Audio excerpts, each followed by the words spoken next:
नमस्कार दोस्तों, जय जोहार। मैं कौशल तिवारी और बिहनिया संझम में आपका स्वागत है। यह तो आ बैल मुझे मार की कहावत को ही चरितार्थ करता है, वरना जिस अदानी अंबानी को लेकर उठते सवाल पर बंदिश लगाने की कोशिश होती थी, अदानी अंबानी को लेकर उठते सवाल पर समूचे भारतीय जनता पार्टी तिलमिला जाती थी और सवाल उठाने वालों पर अत्याचार भी करती थी। उस अडानी अंबानी का नाम देश के प्रधानमंत्री नरेंद्र मोदी यह कहते हुए कभी नहीं उठाते कि अडानी अंबानी के पास काला धन है और इस काले धन को टेम्पो में भर भर कर कांग्रेस को पहुंचाया जा रहा है। इसलिए कांग्रेस अब चुनाव के दौरान अडानी अंबानी का नाम ही नहीं ले रही है। चोरी का माल टेम्पो भर भर करके आपने पाया है, लेकिन यह झूठ भी है। सबसे पहले आप सुन लीजिए कि देश के प्रधानमंत्री नरेंद्र मोदी ने क्या कहा। जब से चुनाव घोषित हुआ है, इन्होंने अंबानी अडानी को गाली देना बंद कर दिया। मैं आज तेलंगाना की धरती से पूछना चाहता हूं, जरा ये साझादे घोषित करें कि इस चुनाव में ये अंबानी अडानी से कितना माल उठाया है, काले धन के कितने बोरे भर करके रुपये मारे हैं, क्या टेम्पो भर करके नोटे कांग्रेस के लिए पहुंची है, क्या सौदा हुआ है। आपने रातों रात अंबानी अडानी इनको गाली देना बंद कर दिया। जरूर दाल में कुछ काला है। 5 साल तक अंबानी अदानी को गाली दी और रातों रात गालियां बंद हो गई। मतलब कोई न कोई चोरी का माल टेम्पो भर भर करके आपने पाया है, कोई न कोई चोरी का माल टेम्पो भर भर करके आपने पाया है।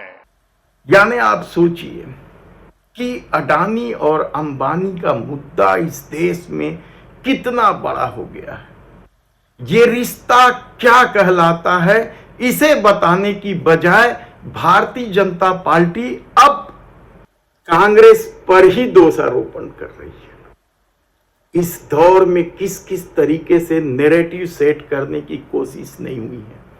हर चरण में देश के प्रधानमंत्री असल मुद्दों को छोड़कर नए नए सिगुपे छोड़ते हैं, कहा जाए तो गलत नहीं होगा, या नए नए मुद्दे सामने ला रहे हैं ताकि लोगों का ध्यान असल मुद्दा महंगाई, बेरोजगारी, मनमाना कर्ज, इलेक्ट्रॉल बॉन्ड से मचाई लूट और भ्रष्टाचारियों को अपनी पार्टी में शामिल करने का खेल लोग भूल जाए और वे हिंदू मुस्लिम करे या दूसरे मुद्दों पर ध्यान दे दें और भारतीय जनता पार्टी धीरे से चुनाव जीत जाए। लेकिन देश के प्रधानमंत्री नरेंद्र मोदी या भारतीय जनता पार्टी के दिन अच्छे नहीं चल रहे हैं, उनकी हवा निकल गई है। यह सवाल इसलिए उठा रहे हैं क्योंकि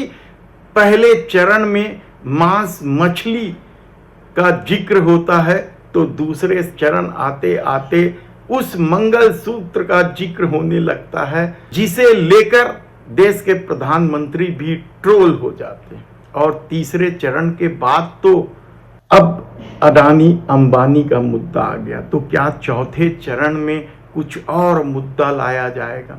यह आप सोचते रहिए, क्योंकि भारतीय जनता पार्टी या मोदी सत्ता को लेकर जो लोगों के दिलो दिमाग में परसेप्शन बन चुका है, अब वह आसानी से नहीं जाने वाला है। और यही वजह है कि हर भाषण के बाद देश के प्रधानमंत्री नरेंद्र मोदी को ही नहीं, बीजेपी और आरएसएस को भी बैकफुट में आना पड़ा। 400 पार का जो नारा दिया गया था, उसके बाद भारतीय जनता पार्टी के नेता संविधान बदलने, आरक्षण खत्म कर देने की जो घोषणा करने लगे, उसका परिणाम ये निकला कि खुद मोहन भागवत को सामने आकर सफाई देनी पड़ी थी। यानी आप सोचिए कि आरक्षण बदल देने का मुद्दा कितना बड़ा हो गया है।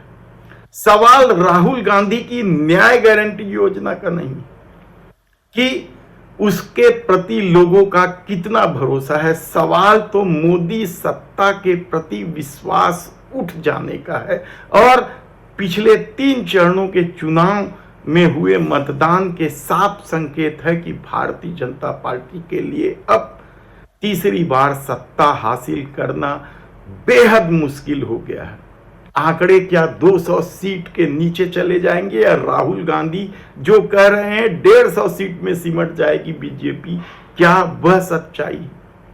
आप कुछ भी कह लें, लेकिन हर दौर में मोदी के भाषण का जवाब राहुल गांधी ने जिस तरीके से दिया है, रगड़ दिया है कहा जाए तो भी गलत नहीं होगा। जब देश के प्रधानमंत्री नरेंद्र मोदी ने अडानी और अंबानी को लेकर जब कांग्रेस पर हमला बोला, तो राहुल गांधी ने क्या कहा, पहले वह भी सुन लीजिए।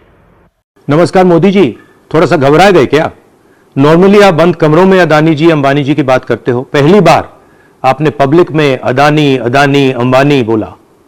और आपको यह भी मालूम कि ये टेम्पो में पैसा देते हैं, क्या ये आपका पर्सनल एक्सपीरियंस है क्या? एक काम कीजिए, सीबीआई को इनके पास भेजिए ना, पूरी जानकारी करिए, इंक्वायरी कराइए, जल्दी से जल्दी कराइए, घबराइए मत मोदी जी। और मैं देश को फिर से दोहरा के कह रहा हूं, जितना पैसा नरेंद्र मोदी जी ने इनको दिया है ना, उतना ही पैसा हम हिंदुस्तान के गरीब लोगों को देने जा रहे हैं। महालक्ष्मी योजना, पहली नौकरी पक्की योजना, इन योजनाओं के माध्यम से करोड़ों लाखपति बनाएंगे हम। इन्होंने 22 अरबपति बनाए हैं, हम करोड़ों लाखपति बनाएंगे। क्या इसे नहले पे दहला नहीं कहा जाएगा? और आने वाले दिनों में राहुल गांधी खासकर भारत जोड़ो यात्रा के बाद से जिस तरीके से समूची भाजपा पर हावी होने लगी और भाजपा उन्हें मुद्दा बनाने में लगी है, उसके चलते क्या राहुल गांधी को अब रोक पाना मुश्किल हो गया? यकीनन, क्योंकि उसके साथ उसकी बहन प्रियंका गांधी है। लड़की हूं, लड़ सकती हूं का जो नारा उत्तर प्रदेश के चुनाव में सफल नहीं हुआ, क्या वह लोकसभा के चुनाव में सफल होने जा रहा है?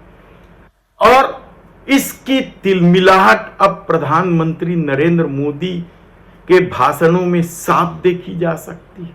कई विचार आपके मन में आ सकते हैं, लेकिन एक बात तो तय है कि इस देश की जनता के सामने महंगाई बड़ा मुद्दा है। आने वाले दिनों में महंगाई और बढ़ने वाली है। बेरोजगारी बड़ा मुद्दा है कि किस तरीके से रोजगार देने के नाम पर अग्निवीर योजना लाकर युवाओं के साथ छल किया गया। किसानों का आंदोलन तोड़ने धर्म का सहारा लिया गया, तपस्या जैसी पवित्र शब्दों का इस्तेमाल किया गया और आंदोलन खत्म करवाने के लिए जो शर्तें रखी थी या जो वादे किए गए थे वह भी पूरा नहीं हुआ। तब ऐसी परिस्थिति में यदि राहुल गांधी मोदी के भाषण का इस तरीके से जवाब दे रहे हैं तो यकीन मानिए कि आने वाले 4 चरणों में, चौथे चरण का जो चुनाव है, 10 राज्यों के 96 सीटों पर चुनाव होना है। तब यह आंकड़ा 350 के पार हो जाएगा और इस चौथे चरण में भी भारतीय जनता पार्टी के पास अधिकतम सीटें हैं। तब सवाल तो क्या यह चौथे चरण को बचाने का खेल है?